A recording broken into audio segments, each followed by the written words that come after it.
칼을 든 500명이 총을 든 3만 명한테 뛰어들었습니다.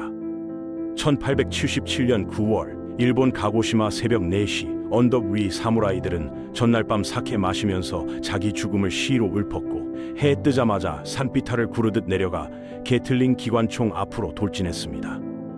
결과요? 도살장이었죠. 지휘관 사이고 다카모리는 골반에 총알 박혀서 제대로 할복도 못하고 부하가 칼로 목을 따서 머리를 숨겼습니다. 1000년 동안 일본 열도를 호령했던 무사 계급이 농민 출신 징집병들한테 갈려나간 순간이었습니다. 근데 웃긴 건 24년 전만 해도 사무라이가 일본 최강이었다는 겁니다. 고작 한 세대 만에 천하무적이 박물관 유물로 전락했어요. 대체 이 짧은 시간 동안 무슨 일이 있었던 걸까요? 오늘은 칼이 어떻게 총한테 처참하게 패배했는지 사무라이 멸종의 전말을 샅샅이 뒤져보겠습니다.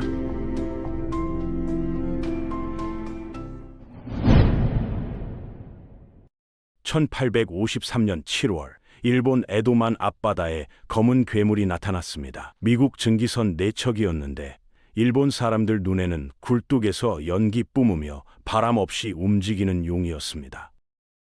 배에서 내린 남자 이름은 매튜 페리. 이 양키 해군 제독이 편지 2통을 들고 왔는데 하나는 미국 대통령이 쓴 외교 문서고 다른 하나는 본인이 쓴 협박장이었습니다. 내용이 기가 막혀요. 거절하면 전쟁인데 너희 100% 진다. 질 때 쓰라고 항복용 100기도 같이 넣어준다. 상대국 정부한테 공식적으로 항복 깃발을 선물한 겁니다. 이게 외교입니까? 노상강도입니까? 왜 미국이 지구 반대편 섬나라까지 와서 이런 행패를 부렸냐면요. 당시 미국 고래잡이 산업이 대박이었거든요. 고래기름이 등불 연료로 쓰여서 액체 금이나 마찬가지였는데 태평양에서 고래 잡다 보면 물이랑 식량이랑 석탄이 바닥납니다. 보급기지가 필요한데 일본이 딱 좋은 위치였어요. 문제는 일본이 220년째 대문을 걸어 잠그고 있었다는 겁니다. 도쿠가와 막부가 왜 나라를 냉동실처럼 얼려버렸냐면 트라우마 때문이었습니다. 그 전에 일본이 100년 넘게 전국시대라고 해서 영주들끼리 서로 죽이고 뺏고 지옥이 따로 없었거든요. 도쿠가와 이에야스가 천하 통일하고 나서 다시는 이런 난장판 안 만들겠다고 바깥 세상 자체를 차단해버린 겁니다. 기독교 선교사, 처형, 해외여행 금지, 갔다 오면 입국 불가, 네덜란드 상인만, 나가사키 앞바다 손바닥만 한 인공섬에서 숨만 쉬게 허용했습니다. 200년 동안은 이 전략이 꽤 먹혔어요. 내전도 없고 평화롭고 좋았죠. 근데 치명적인 함정이 있었습니다. 세상이 광속으로 변하는데 일본만 타임캡슐에 갇혀버린 겁니다. 유럽에서 증기기관 돌리고 대포에 강선 파고 철갑선 띄우는 동안 일본 사무라이들은 여전히 말 타고 칼 휘두르는 300년 전 전술을 연습하고 있었어요. 스마트폰 시대에 봉화 올리는 격이었죠. 1840년에 충격적인 뉴스가 전해졌습니다. 청나라가 영국한테 박살났다는 거예요. 아편 전쟁이었는데 중국이 얼마나 큰 나라입니까? 인구가 일본의 10배가 넘는데 서양 함대한테 처참하게 무릎 꿇었습니다. 일본 지배층 얼굴이 새파랗게 질렸죠. 저놈들이 우리한테 오면 우리도 적골 난다. 그리고 13년 뒤에 진짜로 왔습니다. 페리의 검은 함대가요. 페리는 에도만 해안 마을을 향해 대포를 쐈습니다. 공포탄이었지만 메시지는 명확했죠. 우리는 너희를 언제든 가루로 만들 수 있다. 막부는 8개월 버티다가 결국 100기 들었습니다. 1854년에 맺은 조약으로 미국은 두 항구에서 무역할 권리, 영사관 설치할 권리, 난파된 미국 선원 보호받을 권리를 따냈어요. 220년 쇠국이 양키 군함 4척한테 8개월 만에 뚫린 겁니다. 여기서 끝이 아니었어요. 페리가 선물이라면서 가져온 게 뭐였냐면 소총, 콜트 권총, 전신기 샘플, 그리고 허리 높이 모형 기관차였습니다. 일본 관료들이 이걸 보고 입이 떡 벌어졌어요. 우리가 얼마나 뒤처졌는지 눈으로 확인한 거죠. 충격이 얼마나 컸냐면 막부가 즉시 방침을 바꿨습니다. 서양 기술 도입하자. 증기선 사고, 소총 사고, 현대식 대포 사들이기 시작했어요. 근데 막부만 무장한 게 아니었습니다. 막부의 불만 품은 남쪽 번들도 몰래 무기를 사들이기 시작했거든요. 사스마랑 조슈라는 번인데 이 두 곳이 도쿠가와 가문의 오래된 원수였어요. 260년 전 세키가하라 전투에서 진쪽 후손들이거든요. 복수의 칼을 260년째 갈고 있었던 셈입니다. 설상가상으로 일본 내부가 엉망이 됐습니다. 외국이랑 무역 시작하니까 금은 환율이 꼬여서 금이 해외로 빠져나갔어요. 물가가 폭등했고 민심이 휴흉해졌죠. 거기다 2년 사이에 대지진이 3번이나 터졌는데 하나는 수도 에도를 때렸고 다른 하나는 쓰나미 일으켜서 새로 연 미국인 무역항을 쓸어버렸어요. 하늘도 노했다는 소문이 퍼졌습니다. 이 혼란 속에서 반막부 세력이 뭉치기 시작했어요. 구호가 뭐였냐면 존왕양이 천황을 받들고 오랑캐를 쫓아내자였습니다. 여기서 핵심 트릭이 있어요. 일본에는 원래 천황이 있었거든요. 근데 실권은 없고 교토에서 의뢰나 주관하는 장식품 신세였죠. 막부가 진짜 권력을 쥐고 있었고요. 반막부 세력은 이 천황을 앞세워서 막부를 때릴 명분을 만든 겁니다. 우리는 반역이 아니라 천황 편이다. 막부가 천황을 볼모로 잡고 있다. 이런 논리였죠. 상황이 급변한 건 1860년이었습니다. 막부의 실세 이이나우스케라는 대로가 있었는데 이 사람이 반대파를 싹 쓸어버렸어요. 반막부 파벌 귀족들 연금 걸고 지도자 2명은 목을 쳤습니다. 그랬더니 복수가 돌아왔어요. 1860년 3월 24일 눈 오는 날 아침에 이이나우스케가 성으로 출근하는데 갑자기 콜트 리볼버 총성이 울렸습니다. 미토번 낭인들이 호위대를 습격한 거예요. 혼란 속에서 사스마 출신 사무라이 하나가 가마로 다가가 이이나우스케를 끌어내서 목을 쳤습니다.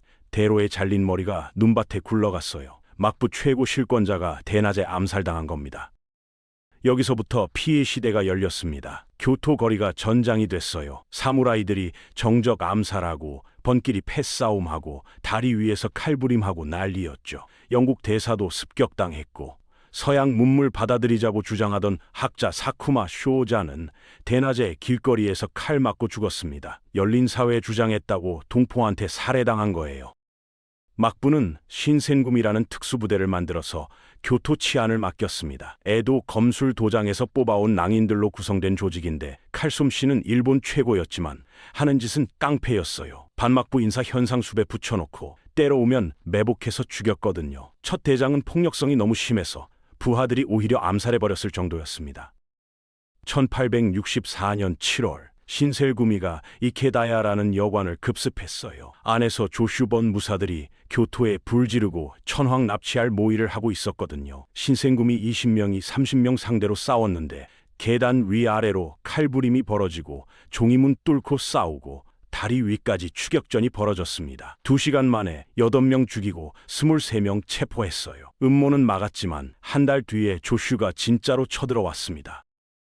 1864년 8월 조슈 병력 3,000명이 교토 황궁문을 공격했어요. 여기서 아이러니한 장면이 나옵니다. 막부편에서 싸운 사스마번 지휘관이 사이고 다카모리였거든요. 나중에 막부 때려잡는 주역이 될 사람이 이때는 막부 편이었어요. 아직 반란할 때가 아니라고 본 거죠. 조슈군은 10배 병력한테 밀려서 409 시체 남기고 도망쳤는데 퇴각하면서 교토에 불을 질렀어요. 도시 일부가 잿더미가 됐습니다. 막부가 조슈 정벌군을 보냈는데 여기서 사이고 다카모리가 꼼수를 썼어요. 싸우지 않고 협상으로 끝낸 겁니다. 조슈 지도자들 몇 명만 넘기면 봐준다고요. 왜 이랬냐면 사이고는 언젠가 막부를 뒤엎으려면 남쪽 번들이 뭉쳐야 한다는 걸 알았거든요. 지금 조슈를 박살내면 나중에 아군으로 쓸 수가 없으니까요. 교활한 장기 전략이었죠. 사이고한테는 중매쟁이가 필요했습니다. 사스마랑 조슈는 원래 앙숙이었거든요. 직접 손잡기가 어색했어요. 그래서 제3자를 찾았는데 사카모토 료마라는 사무라이였습니다. 이 사람이 독특했어요. 사무라이 옷에 칼 차고 다니면서 신발은 서양식 구두를 신었거든요.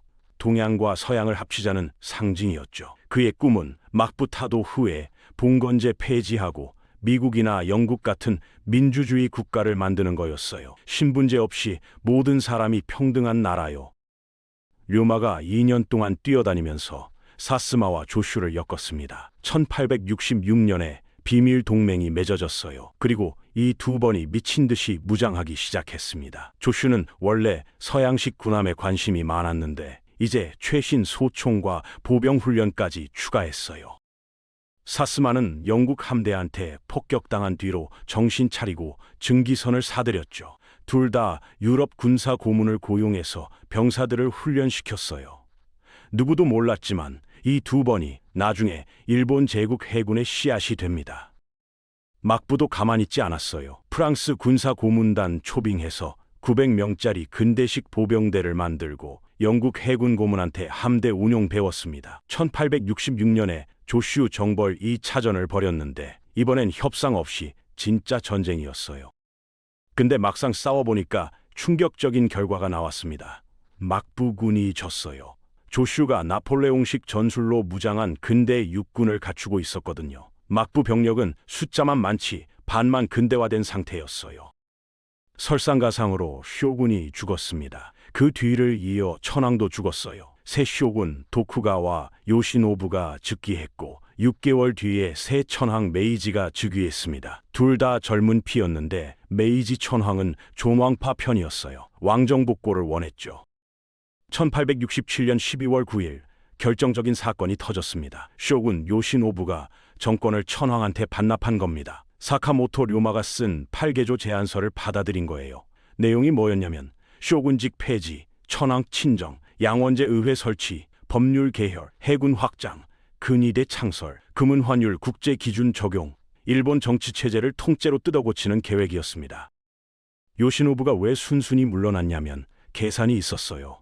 싸워서 이길 자신이 없었거든요. 사스마 조슈 연합군이 이제 막부군이랑 맞먹는 전력을 갖췄으니까요. 차라리 평화롭게 넘기고 새 정부에서 한 자리 차지하는 게 낫다고 본 겁니다. 근데 존왕파, 강경파는 만족 못했어요. 특히 사이고 다카모리는 도쿠가와 가문을 완전히 끝장내고 싶었거든요. 땅도 빼앗고 정치에서도 영원히 쫓아내고 싶었어요. 협상이 안 됐습니다. 한 달 뒤인 1867년 12월 10일 비극이 터졌습니다. 사카모토 료마가 교토의 한 여관에서 친구랑 얘기하고 있었어요. 1년 전에도 암살 시도 있었는데 그때는 스미스 앤 웨슨 리볼버로 쏘면서 탈출했거든요. 근데 이번엔 운이 없었어요. 아래층에서 쿵 소리가 났는데 료마는 경호원들이 씨름한다고 생각하고 조용히 하라고 소리쳤습니다. 잠시 후 문이 열리고 칼든 남자들이 들어왔어요. 료마가 칼 잡으려는 순간 누가 등잔을 넘어뜨렸고 어둠 속에서 칼날이 그를 덮쳤습니다. 일본 근대화의 설계자가 33살에 죽었어요. 1868년 2월 3일 사스마 조슈 연합군이 교토 황궁으로 진격했습니다. 막부 경비대를 밀어내고 천황을 장악했어요. 15살 메이지 천황이 왕정복고를 선포했습니다. 새 시대의 이름은 메이지, 밝은 통치라는 뜻이었죠. 2주 뒤 요시노부가 존왕파의 조건을 거부했습니다. 모든 땅을 내놓으라는 요구였거든요. 존왕파가 교토에 있던 요시노부 저택에 불을 질렀어요. 요시노부가 반격으로 사이고 다카모리의 에도 저택을 습격했습니다. 그리고 오사카성에서 병력을 이끌고 출진했어요. 신센구미도 함께였죠. 보신전쟁이 시작됐습니다. 1868년 2월 27일 교토 남쪽 도바과 후시미 전투가 벌어졌습니다. 막부군 15,000명이 존왕파 5,000명과 맞붙었어요. 숫자로는 막부가 압도적이었죠. 근데 막부 지휘관이 실수를 했어요. 협상하러 온 거라고 생각하고 소총에 총알도 안 재우고 있었거든요. 창든 봉건 병사들을 앞세우고 근대 보병은 뒤에 세워뒀어요. 사스마가 먼저 쏘기 시작했습니다. 암스트롱 후장포에서 포탄이 날아와 막부 지휘관 옆에서 터졌어요. 지휘관이 말에서 떨어졌고 소총이 불을 뿜었고 그리고 게틀링 기관총이 천천히 그러나 점점 빨라지는 드럼비트처럼 쏟아지기 시작했습니다. 막부 대군이 다리를 못 건넜어요. 근데 도망가지도 않았습니다. 이틀째 되는 날 존왕파 전선에 새 깃발이 나타났어요. 금빛 비단 천왕기였습니다. 천황이 직접 군사작전을 제가했다는 의미였죠. 이게 결정적이었어요. 총알도 못한 일을 깃발이 해냈습니다. 막부군이 무너지기 시작했어요. 천황 깃발에 총을 쏠 수 없다면서 병사들이 후퇴했고 부대가 이탈했고 막부 편이던 영주들이 성문을 닫아 걸었습니다. 요시노부는 배 타고 에도로 도망쳤어요. 조낭파가 추격했습니다. 사이고 다카모리가 신센구미 대장을 매복해서 전멸시키고 처형했어요. 사카모토 료마 암살 혐의였는데 실제로는 다른 사람이 죽였습니다. 누명이었죠. 그리고 조낭파 군대가 에도를 포위해서 2달간 거리전을 벌였습니다. 요시노부는 선택지가 없었어요. 마지막 카드였던 서양 열강의 승인도 날아갔거든요. 조낭파 외교관들이 서양 국가들을 설득해서 중립을 지키게 했거든요. 누가 이기든 우리는 그쪽이랑 거래하겠다는 입장이었죠. 6월 어느 날 요시노부가 사이고 다카모리한테 무조건 항복했습니다. 자진해서 절에 들어가 연금 생활에 들어갔어요. 근데 끝이 아니었어요. 요시노부 휘하 제독이 함대랑 막부 잔존 세력, 프랑스 군사고문 몇 명을 데리고 북쪽 홋카이도 섬으로 도망쳤거든요. 거기서 미국식 공화국을 선포했습니다. 마지막 저항이었죠. 조낭파가 최강 병기를 꺼냈습니다. 무력이 아니라 이미지 전쟁이었어요. 엄청난 비용 들여서 천황을 에도로 모셔왔습니다. 천황이 태어나서 처음으로 교토를 벗어난 거예요. 옛 쇼군성에 천황을 앉히고 도시 이름을 바꿨습니다. 동쪽 수도 도쿄라고요. 일반 백성들이 처음으로 천황을 직접 봤어요. 천황이 실존 인물이라는 걸 느끼게 한 거죠. 선전 대성공이었습니다. 1869년 5월 6일 홋카이도 미야코만에서 마지막 전투가 벌어졌습니다. 막부 잔존 세력이 미국 국기 달고 외국 상선인 척하면서 조낭파 함대에 접근했어요. 선두에 신형 철갑선 코테츠호가 있었는데 장갑이 두꺼워서 막부 한 포로는 뚫을 수가 없었거든요. 그래서 배를 들이받아서 백병전으로 빼앗으려 한 거예요.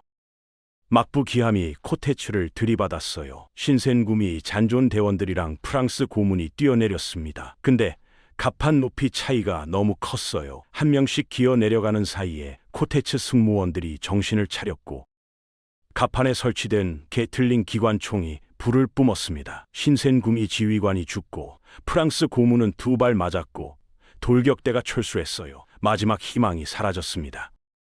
다음 날 코테츠가 앞장선 조낭파 함대가 막부 잔존 함대를 격침시켰고 육상 병력도 격파했습니다. 막부 최후의 보루가 무너졌어요. 메이지 유신이 완성됐습니다. 그런데 여기서 놀라운 일이 벌어졌습니다. 처형이 없었어요. 도쿠가와 영지는 몰수됐지만 지도자들은 몇 년 연금 후 전부 사면받았습니다. 1872년에는 거의 다 정부에서 일하고 있었어요. 심지어 마지막 쇼군 요시노부도 고향에서 편하게 은퇴 생활했습니다. 왜 이렇게 관대했냐면 정치적 계산이었어요. 모두가 천황을 위해 싸웠다고 인정하면 나라가 빨리 통합된다는 논리였죠. 실제로 막부편에서 싸우다 할복한 백호대 같은 사무라이들을 충절의 귀감으로 추켜 세웠어요. 모든 전사자 영령을 한 신사에 모셨고요. 메이지 정부가 발표한 5개조 서문이라는 게 있었어요. 새 시대의 방향을 제시한 건데 핵심은 5번째 조항이었습니다. 지식은 전 세계에서 구해서 황실 통치를 강화하는 데 쓴다. 존 왕량이. 그러니까 천황 받들고 오랑캐 쫓아내자던 구호가 완전히 뒤집힌 거예요. 천황을 권좌에 앉힌 세력이 이제 서양 기술 전면 도입을 선언한 겁니다. 새 구호가 나왔어요. 부국강병. 나라를 부유하게 하고 군대를 강하게 만들자. 서양 전문가를 대거 초빙해서 철도 깔고 공장 세우고 학교 만들고 법률 정비하기 시작했습니다. 역사상 가장 빠른 근대화가 시작된 거죠. 근데 문제가 있었어요. 사무라이를 어떻게 할 것이냐. 봉건제에서 사무라이는 영주한테 충성하고 쌀을 받는 존재였거든요. 근대 국가에서 이건 있을 수 없는 구조였어요. 중앙 집권 정부가 세금 걷어서 군대 유지해야 하는데 지방 영주들이 사병 갖고 있으면 안 되잖아요. 기도 다카요시라는 조슈 출신 인사가 해법을 냈습니다. 영주들한테 땅을 자발적으로 천황한테 반납하게 한 거예요. 대신 영주들을 현지사로 임명했습니다. 이제 영주가 아니라 정부 공무원이 된 거죠. 사무라이들도 영주가 아니라 정부한테 봉급받게 됐고요. 2년 뒤에 한 발 더 나갔어요. 퇴직금 비슷하게 목돈이나 국채를 주고 영주들을 완전히 은퇴시켰습니다. 번이라는 행정구역이 현으로 바뀌었고 영주 직위 자체가 사라졌어요. 대신 세습 귀족 칭호를 줬는데 땅은 없었습니다. 이름만 귀족인 거죠. 그 다음 수순은 군대 근대화였습니다. 오무라 마스지로라는 병부 차관이 개혁을 밀어붙였는데 이 사람 생각이 과격했어요. 사무라이 계급 자체를 없애자는 거였거든요. 농민 징집해서 근대 군대 만들고 사무라이 특권 전부 폐지하고 칼 차고 다니는 것도 금지하자고요. 1869년 10월 9일 밤 오무라가 교토의 한 여관에서 습격당했습니다. 칼든 사무라이들이었어요. 친구 둘이 죽고 오무라는 다리에 깊은 상처를 입고 뒷문으로 도망쳤습니다. 추격자 소리가 가까워지자 욕조에 숨어서 더러운 물속에 머리까지 잠갔어요. 숨 참고 있는 동안 암살자들이 지나갔고 그렇게 그날 밤은 살았습니다. 근데 더러운 물이 상처를 감염시켰고 결국 그 부상으로 죽었어요. 그래도 개혁은 계속됐습니다. 1873년에 징병제가 도입됐어요. 모든 남자가 군 복무 의무를 지게 됐고 사무라이의 전쟁 독점이 끝났습니다. 상투 틀기 금지, 칼 차고 다니기 금지 법령도 나왔어요. 사무라이의 상징이 불법이 된 겁니다. 여기서 사이고 다카모리가 폭발했습니다. 메이지 유신의 주역이었던 그가 점점 정부랑 멀어지고 있었거든요. 사이고는 군사 근대화는 찬성했지만 토지 사유와 같은 서양식 경제제도는 반대했어요. 가난한 농민이 흉년에 땅 팔면 빈부격차만 커진다는 거였죠. 일본 전통 봉건제가 더 공평하다고 봤습니다.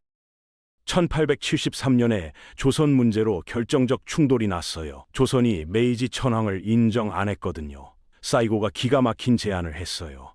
자기가 조선에 사절로 가서 일부러 무례하게 굴어서 죽임을 당하면 그걸 빌미로 침략하자는 거였습니다. 사무라이들 불만, 조선 가서 싸우게 하면 된다. 식민지에서 봉건 영주 노릇하게 해주면 된다. 정부가 거절했어요. 아직 국력이 안 된다는 거였죠. 사이고가 사표 던지고 고향 사스마로 내려갔습니다. 거기서 농사 짓고 사냥하면서 정치랑 담쌓겠다고 했어요. 근데 그게 끝이 아니었죠. 사이고는 사스마에서 사설 군사학교를 열었어요. 전국에서 불만 품은 사무라이들이 몰려왔습니다. 칼 금지법에 분노한 자들, 봉급 국채로 받고 파산한 자들, 새 시대에 적응 못한 자들. 과격파 중에는 여전히 농민 참수권을 주장하는 자들도 있었어요. 사스마가 사실상 독립국처럼 됐습니다. 지사가 토지 개혁 안 하고 사무라이들이 칼 차고 상투 틀고 돌아다녔거든요. 도쿄가 걱정이 되어서 스파이를 보냈어요. 근데 잡혔습니다. 고문당한 스파이 대장이 사이고 암살 지령을 받았다고 자백했어요. 사실인지 거짓 자백인지 모르지만 사스마가 폭발했습니다. 정부가 무기고에서 탄약 빼내려고 배를 보냈는데 이미 늦었어요. 사스마 반란이 시작됐고 사이고가 은퇴해서 나와 지휘를 맡았습니다. 사이고는 제국 육군 제복을 입었어요. 자기는 천황한테 충성하지만 정부 간신배들한테 반대한다는 표시였죠. 목표는 단순했습니다. 도쿄까지 행군해서 정부한테 따질 거다. 그의 군대는 순수 사무라이로만 구성됐어요. 평민은 짐꾼으로도 안 받았습니다. 사무라이 한 명당 탄약 100발, 필요한 식량은 전부 직접 짊어졌어요. 첫 목표는 구마모토 성이었습니다. 정부군 3,800명에 경찰 600명이 지키고 있었는데 사이고 군이 2배였어요. 게다가 성사령관은 사이고랑 보신전쟁에서 같이 싸웠던 사람이었거든요. 쉽게 이길 거라 생각했죠. 1877년 2월 19일 이틀간 성벽 공격이 시작됐습니다. 근데 농민 징집병들이 버텼어요. 사무라이 검수를 총검으로 막아냈습니다. 사이고 포병대가 성벽에 구멍 뚫으면 돌격대 보냈는데 지뢰밭이었어요. 사무라이들이 갈려나갔습니다. 이틀 만에 정부군은 만신창이가 됐지만 사이고군도 심각한 타격을 입었어요. 정부군이 성 안으로 들어가 농성하자 사이고는 포위전으로 전환했습니다. 52일간 포위가 계속됐어요. 그 사이 사이고 군이 불어났습니다. 전국에서 불만 품은 사무라이들이 합류해서 1만이 2만이 됐어요. 근데 정부군 본대가 도착했습니다. 9만 명이었어요. 1877년 3월 3일 구마모토로 가는 길에서 대회전이 벌어졌습니다. 폭우 속에서 사무라이 1만 5천이 정부군 9만과 맞붙었어요. 비에 젖어서 화승식 총이 안 나갔고 사무라이들이 칼로 싸워야 했습니다. 17일간 전투에서 양측 합쳐 8,000명이 죽었어요. 보신전쟁 전체 사망자보다 많았습니다. 그때 사이고한테 청천벽력 같은 소식이 전해졌어요. 정부군이 그의 고향 가고시마에 상륙했다는 거였습니다. 여기서 이겨도 돌아갈 곳이 없어진 거예요. 사이고가 정부군한테 평화 협상을 제안했는데 거절당했습니다. 포위를 풀고 후퇴하기 시작했어요. 게릴라전으로 전환해서 추격군 따돌리면서 도망쳤는데 가끔 신출귀몰한 움직임이 언론에 보도되면서 로빈후드 같은 영웅으로 포장됐습니다. 근데 전략도 목표도 없었어요. 그냥 도주였습니다. 사무라이 명예를 증명하는 일종의 연극이었죠. 포병과 소총을 버려야 했고 마지막으로 고향 가고시마에 돌아와 최후의 저항을 준비했습니다. 500명만 남았어요. 아래에는 3만 정부군이 참호파고 진을 치고 있었습니다. 1877년 9월 24일 새벽 4시 사이고와 부하들이 칼을 들고 산비탈을 내려갔습니다. 대포가 불을 뿜었고 소총이 장렬했어요. 그래도 사무라이들이 정부군 전선까지 도달했고 잠깐 동안 칼날이 번쩍였습니다. 근데 사이고가 총에 맞았어요. 골반이 박살났습니다. 부하가 목을 베어 수급을 숨겼고 남은 40명이 총 앞으로 돌진했습니다. 끝이었어요. 사무라이 시대가 막을 내렸습니다. 아이러니하게도 나머지 메이지 유신 주역 2명도 같이 쓰러졌습니다. 기도 다카요시는 몇 달 전 병으로 죽었고 오쿠보 도시미치는 8개월 뒤에 전직 사무라이한테 암살당했어요. 유신 삼거리라 불리던 세 사람이 거의 동시에 사라진 겁니다. 10년도 안 돼서 천황이 사이고를 사면했습니다. 반역자에서 충신으로 복권된 거예요. 일본 정신의 상징, 무사도의 화신으로 추앙받게 됐죠. 사무라이는 사라졌지만 그 전설은 살아남았습니다. 새 시대의 병사들은 스스로를 사무라이 정신의 계승자라고 교육받았어요. 일본이 공격적 제국주의와 역사상 가장 빠른 산업화를 동시에 밀어붙이면서 사무라이 신화가 국가 이념이 됐습니다. 그리고 일부 사무라이는 사이고와 다른 길을 선택했어요. 가고시마 폭격을 기억하시나요? 구식 대포로 영국 함대랑 싸우다가 탄약 떨어진 영국군이 철수할 때 무릎까지 물에 잠긴 채 칼을 들던 사무라이들요. 그 중에 13살 소년이 하나 있었어요. 이름이 도고 헤이하치로. 1905년 이 사람이 근대화된 일본 함대를 이끌고 스시마 해전에서 러시아 발틱 함대를 전멸시켰습니다. 사무라이는 사라졌지만 그 정신은 죽지 않았다는 걸 증명한 순간이었죠.